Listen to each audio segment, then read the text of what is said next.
Hello, everyone.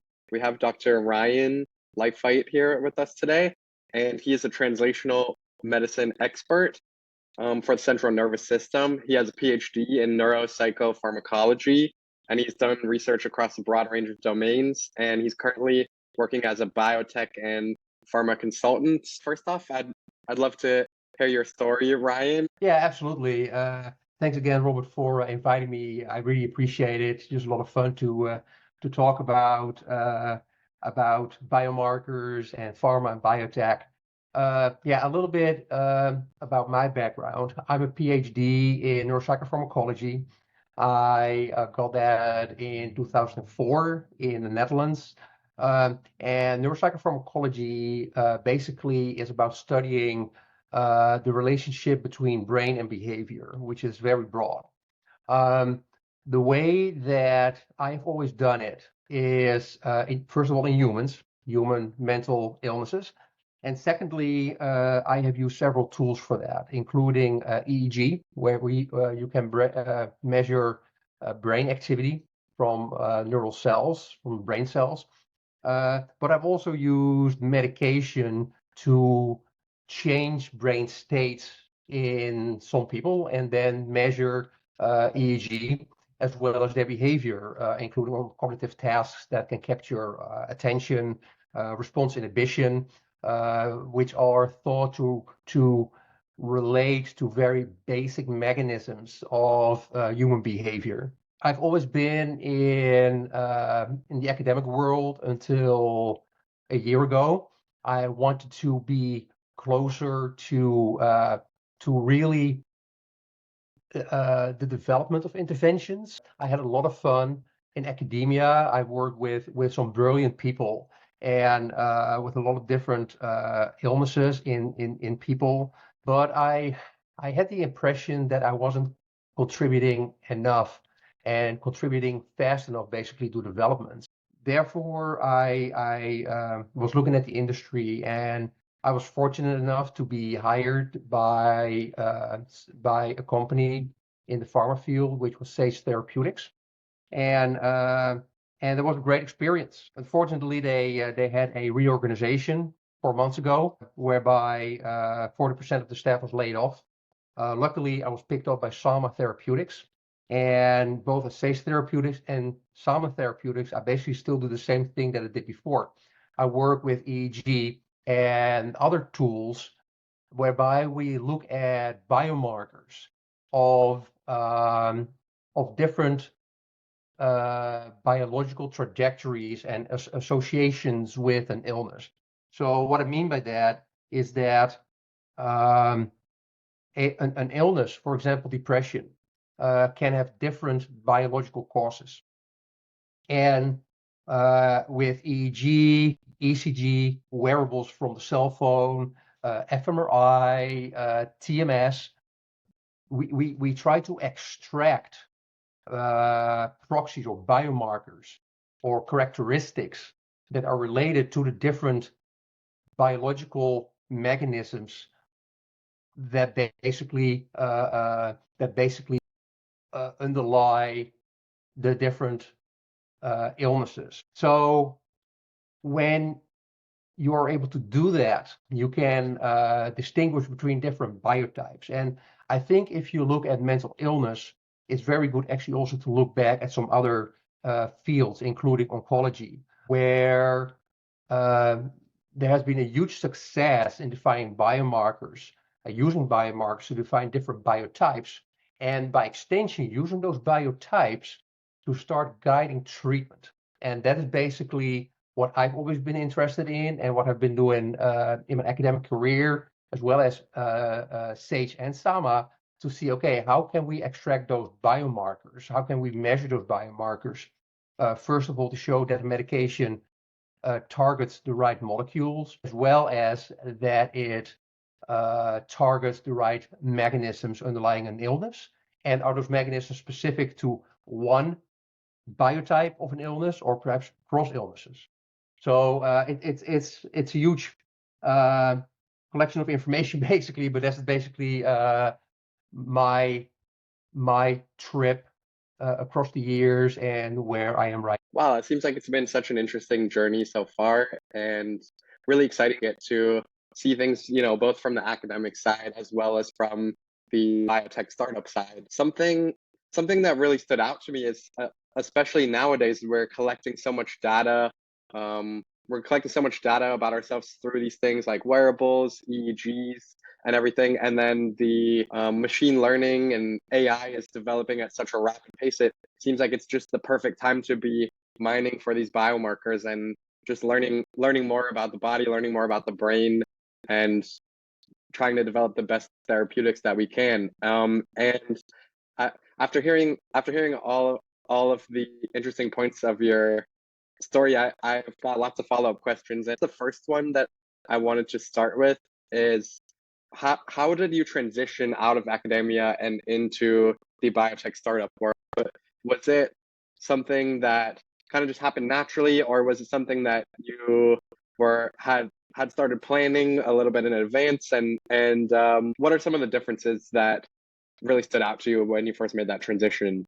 Wow, that is such a good question. One of the most difficult questions, I think, for me to answer. I was really starting to think about transitioning during COVID, where I was getting a little bit older. I was approaching by that time 48, and I was thinking, okay, what am I feeling that I am contributing everything that I can contribute to making life better, basically, for people. Now, even though I'm a PhD, but I've never treated patients as a therapist or something else. So it's always been in the research field, helping people through care. Direct care was not an option for me. And all the work that I was doing in the academic world, it was great. I mean, there is just so much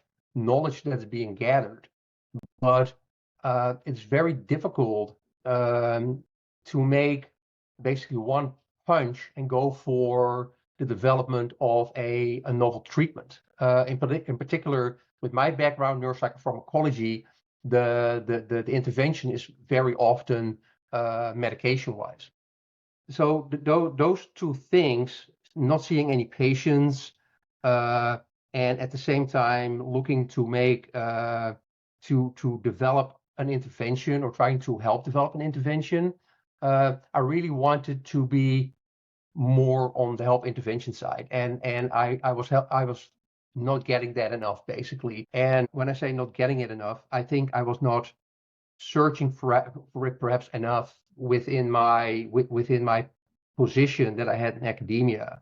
I was doing clinical trials, so I was a PI, principal investigator on clinical trials, and I really liked that. I love the interaction with people, and I love the operational side and the paperwork side, and so I really like that. I also like designing studies. I've done that for a long time, designing studies, enriching that with biomarkers. So with that interest, I really started to develop the idea. Okay, I really want to make the jump to the industry, and that really I accelerated that about a year and a half ago, and then it took me about, well, a good 10 months, I think, before I landed a position. So it took me a long time, even though I thought, well, with my academic background, a lot that I do looked on the face of it quite similar to some of the descriptions that I found, listed in job offers and in job descriptions. But even with the background that I have, man, it was difficult eventually. I came into the industry, and one of the most difficult aspects I found was getting to familiarize myself with all the nomenclature and all the abbreviations that they have, CDT, RDLT, whatever you have. That alone, trying to navigate that aspect, and then the politics related to working with different aspects of an organization. I was basically used to keep everything in my own hand. and say, okay, this is what I want to do. I start a process, and I couldn't do that anymore. It was at least 1 or 2 times that my direct supervisor said, well, what you try to do here is start a process, but we cannot just start a process.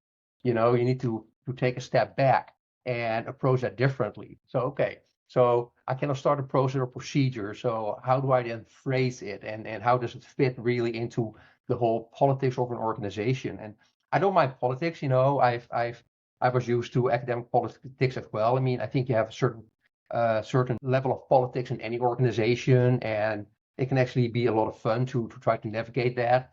But man, it was more difficult than I initially envisioned, and it was very, very humbling, basically, to be placed in that position. And I was just fortunate, both in my academic career, as well as when I started in the industry. I had great mentors, people who were brilliant, very enthusiastic. I love people who are direct, even though I like directness. I like people to tell me, okay, this is how it is. At the same time, there's always that little voice in my head that says, oh man, that's not good what you do there. And it reflects bad on me. So at the same time, I then have to reframe that and say, okay, I actually want that direct critique because I want to get better. I want to be better at what I'm doing. Man, it was definitely a very humbling experience, and it still is. It still is. I still learn so many new things because there are a lot of things the same. But for example, we have standard operating procedures. There are organizational policies. Some of the policies are the same. Let's say good clinical practice, HIPAA, FDA regulations. Those kind of things are all the same, and they're still being trained in both organizations. But I think it is mostly that I how do you say that? I basically have to take a step back in seeing myself in a leading position, because all of a sudden I was more in a learning position again. Yeah, that makes a lot of sense, and totally agree with the importance of mentorship all throughout the career, from the early stages up through middle and even final stages of career. Mentorship is important all the way through. And then just switching between positions or even switching between industries, I totally understand how it could feel like you're drinking from a fire hose and just learning so many new things at once and trying to grab onto all the important information.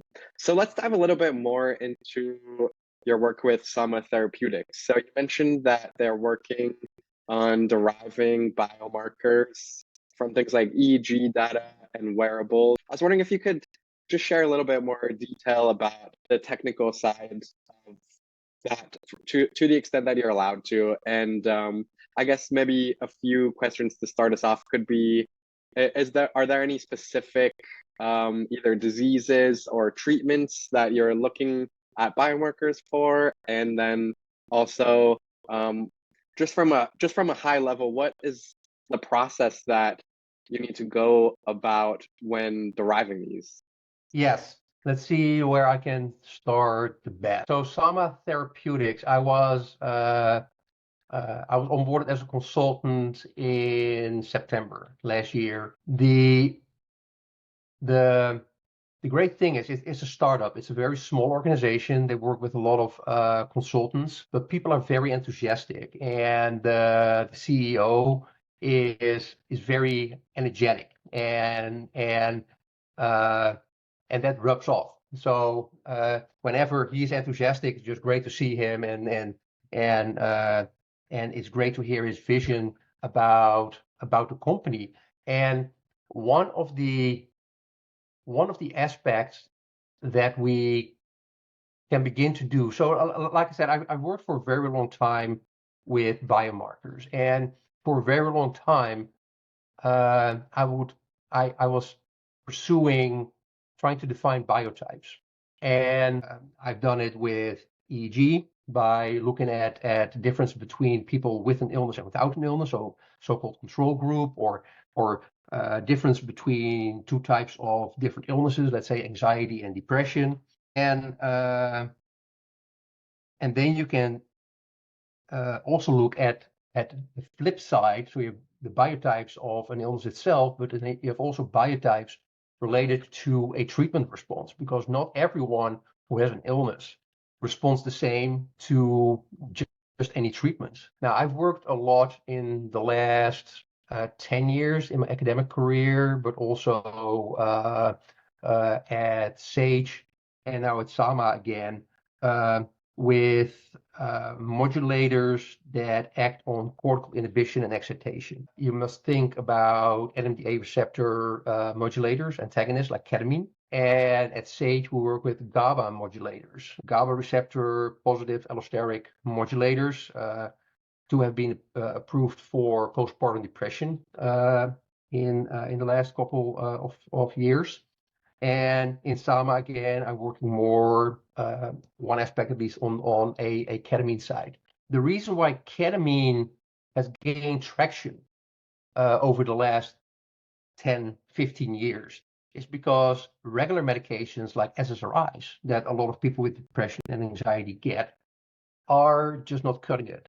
There's only a treatment response of about 30 to 40% of the people. And treatment response means that people feel about 50% better.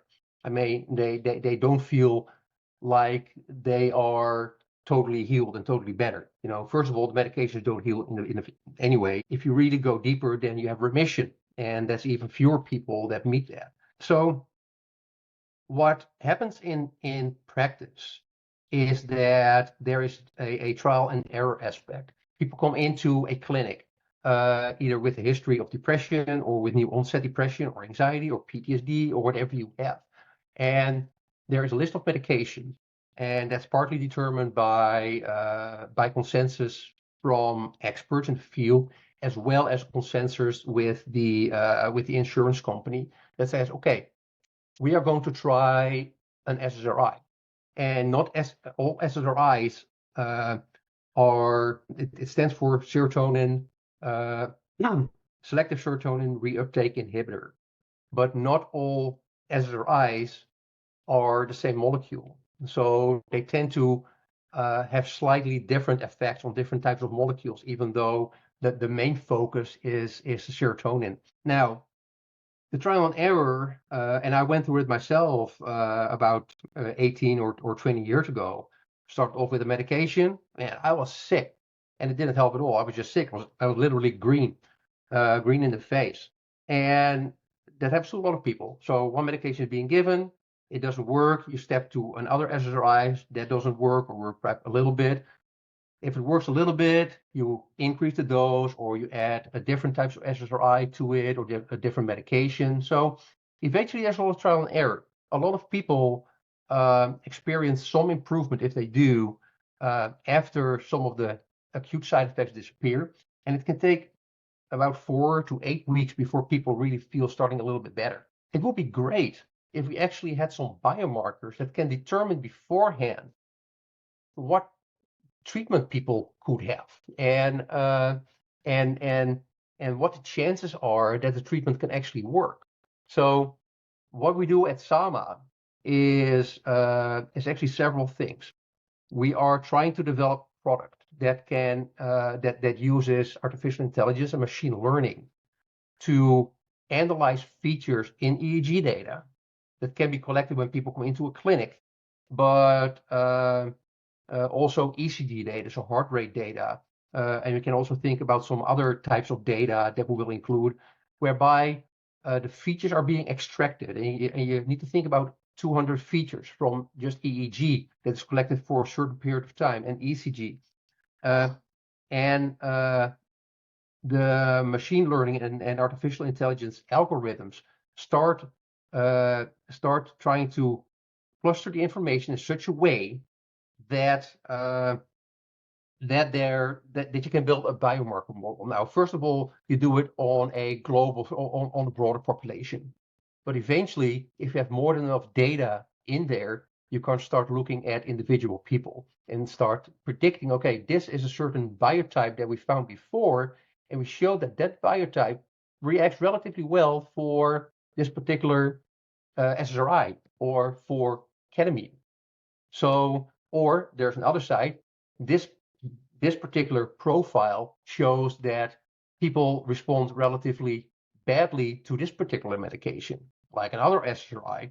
And that's basically how Sama wants to use biomarkers and artificial intelligence to start guiding treatment.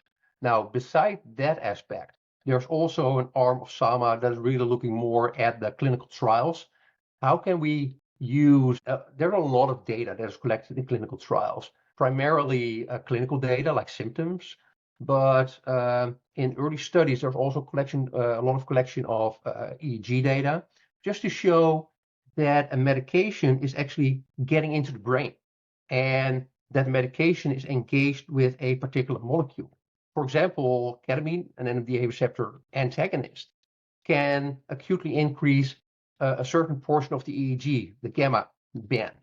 And that is taken as a sign that it engages with the NMDA receptor, either through the NMDA receptor or another type of glutamate receptor. So that's basically a first step that a lot of companies can use EEG or other electrophysiological or wearables. Then down the line, there are other biomarkers that can say, okay, the first molecule has been engaged, but does it also engage and change mechanisms that we think are related to depression? For example, reward mechanisms or emotional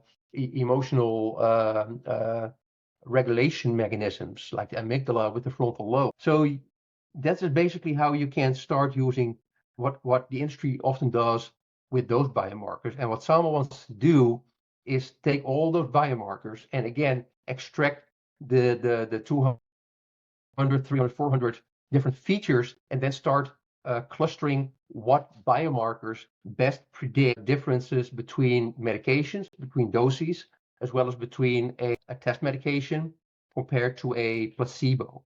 And it's not always so obvious as you think, because a lot of the biomarker development is based on hypothesis. The hypothesis is that, like I said before, the gamma band in the resting state EEG will change, and that is a sign of NMDA receptor engagement.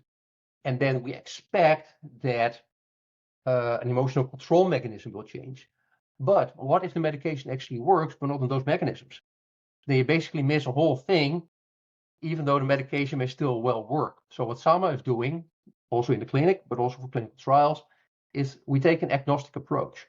It means that it is hypothesis-free. We collect information and then say, okay, we just let the algorithms sort the data and work with the data instead of us really trying to look with a particular eye on the data. And we can use resting state EEG for that. We can use particular paradigms for that, which is a little bit more in the field again of hypothesis testing, but especially the resting state EEG can be a very powerful tool. I hope that answers your question a little bit. I quite long-winded, but Yeah, that absolutely delves into what I was hoping to understand further by my question, and that's a really exciting mission that Sama is working on. And I've heard of similar.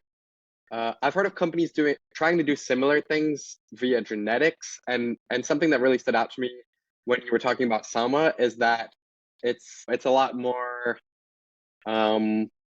It's something that can be done more times than one as the person is changing and as the medication is working on them. It's something that it's not static, whereas like certain genetic testing for these similar things is static. And so I think that's awesome to be tracked over time and super interesting, super exciting, and wishing all the best with the development. And then another thing that stood out to me there was how you mentioned that you're collecting lots of data, feeding it to the machine learning and AI algorithms, and kind of letting that sort out the data on its own and see if it derives any insights that maybe the scientists working on it may not have thought of that hypothesis. These algorithms are so powerful these days that it allows us to look at data in thousands or millions of ways that we may never have even considered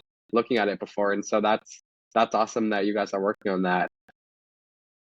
Yeah, that's it's a very exciting time to live in. There's so much data out there that has been collected throughout the years since basically the conception of internet. Data has become more and more available. It's just amazing how the information can be used now that AI and machine learning is really being developed a lot further. And I mean, artificial intelligence and machine learning are not necessarily new, because people have been working on it since the last, for the last 20 years with neural models and those kind of things. The way it is progressing right now, and how it can handle those huge data sets, and to look into data in a way that we haven't been able to do before. I mean, it's amazing that some of the dreams that we had can actually be not necessarily come true, because I think it's a little bit too early, or much too early to say that, but that the dreams can actually be lived, and that's just amazing. Yeah, it really is amazing. In some ways, science fiction is starting to become reality. Zooming out a little bit more, looking towards the future, do you have any predictions for the future of neurotechnology, subset of neurotechnology, where we're pairing it with drug development or pharmacology or recognizing disease states and looking at biomarkers, and then even just in a broader sense for the field at large?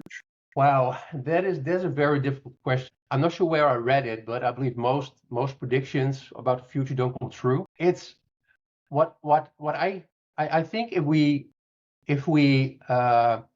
look at oncology and arteriovascular disease and development for medications they're a lot further than mental health, and I also think than a lot of areas in neurology. In that aspect, we are really still, and it's horrible to say, but even after 100 years, we're still so at the beginning of understanding mental illness and what it means, both at a society level, individual level, and medication development or treatment development. I shouldn't only say medication, but treatment development level. But if you look at oncology, the way that people have used biomarkers there, and also artificial intelligence now there, they have done a great job to more and more zoom in on the different genotypes and biotypes, and actually develop treatments for those specific genotypes and biotypes. And that is basically a vision that a lot of people in mental health, researchers and treatment providers have, to you get someone into your clinic, and it's always easy to ascertain what people have for type of disease. I mean, the only thing you have to do is basically ask. And perhaps not every disease, but for example, depression, you ask, do you feel depressed? I mean, you don't have to necessarily have a biological test to know that people are depressed or are suicidal or have PTSD or have schizophrenia or OCD or whatever else you want to say, or an addiction. There is enough known that all those disorders are not homogeneous disorders. There is not, unlike some rare diseases, there's not just one genetic defect or genetic change that predisposes people to a certain mental illness. So the illnesses are very difficult, and they are in part difficult because when you look at a full group of people, you have all these different potential biological mechanisms that predispose to the same symptoms or the same symptom characteristics. It's the same in oncology, where you say, well, someone has cancer. Yeah, someone has cancer, but not one cancer is not the other cancer. But in mental health, we still do it. I mean, we say someone has depression, but one depression is not the other depression. And sometimes you can just not only describe it by symptoms. If you look at only symptoms, it seems that the symptoms are not really capable of just driving and guiding treatment. So you need to look at a different level. And hopefully biomarkers and biology, especially biomarkers that can be collected relatively easy, can be collected when people are just doing their everyday things. I mean, you don't necessarily have to think about EEG, but you can think about EKG, number of steps that people are setting, the way that people talk, the way that people's muscles are changing in their face when they communicate with people. Those are all things that nowadays can be collected. And some people, they are collected for some people because they sign up for those kind of things. And people have an Apple Watch, or people have something else, and all that data is potentially very rich to start teasing apart biotypes. And it is not likely to be so. And that comes back to your question: what brings the future? Just like genetics, it is unlikely that one biotype will solve the biotype issue. So one biomarker per biotype is very unlikely. We would probably already have been there if that was the case. So it's probably a whole construct of different biomarkers that starts to predict a certain outcome. And I think in the years to come, the models of predicting the outcome will become better and better. People's individual data will be more embedded in data collected from a bigger population, where more and more people sign up to share their data anonymously, so that models can be optimized. Yeah, I totally agree. Like in some ways, we really are kind of at the very early stages of understanding mental health, but hopefully, as you mentioned, there's a bright future ahead as we start to collect more of this data and just understand more about ourselves.